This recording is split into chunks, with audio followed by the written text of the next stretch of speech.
Time for business news now. Stephen Carroll joins us in studio. Stephen, we're going to start with Apple upgrade that's bothering app developers like Facebook. What's going on? That's right. So since Monday, Apple has rolled out an upgrade to its operating system, which will mean changes for users of iPhones, iPads and Macs. The new operating system will give users the chance to opt out of tracking by the apps that they use. You'll see a message that'll pop up on the screen for you when you open the app saying, do you want to let this app track your activity across other companies' apps and websites? And you'll have the choice to say yes or no.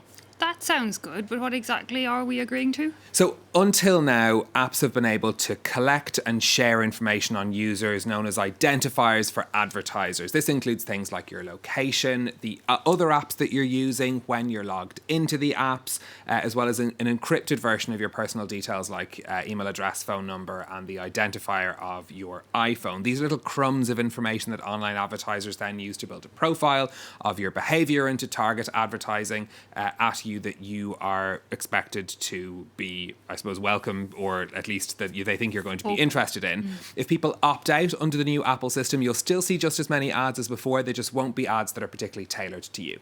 Okay, so who exactly loses out then if you opt out? Digital advertisers do. This is a $350 billion a year industry. In particular, Facebook's business, worth $80 billion a year, is based on the fact that they can sell ads directed at certain groups of users because of the information that they have on them.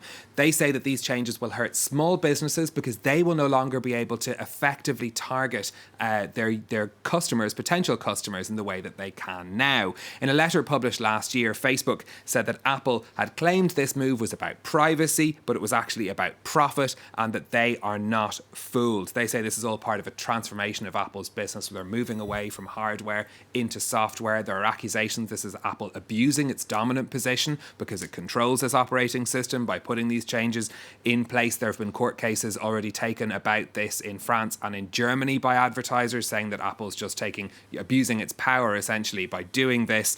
Interesting that the other major player in digital advertising, Google, says it's simply going to stop using this kind of information altogether, but it already collects quite a lot of information based on the fact of your use of Google services, things like Gmail or YouTube. Oh, I do still have Gmail. I was going to say I'm a DuckDuckGo girl anyway, Stephen.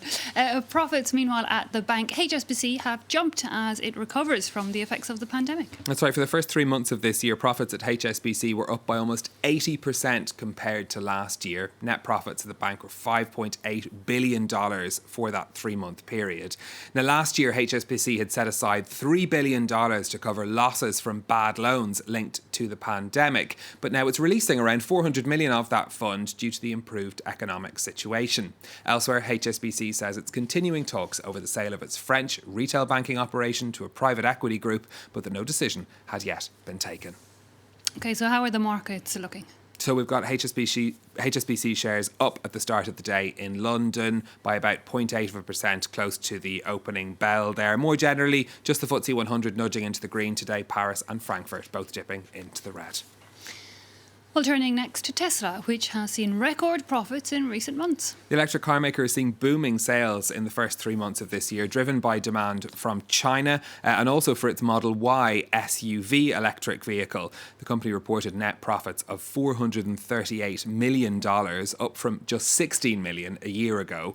Deliveries of vehicles, which have been a long-running problem for Tesla, doubled over the period to just under 185,000. CEO Elon Musk warning, though, the company was facing what he called insane difficulties getting supplies of certain parts. This as the wider auto industry is facing a shortage of microchips.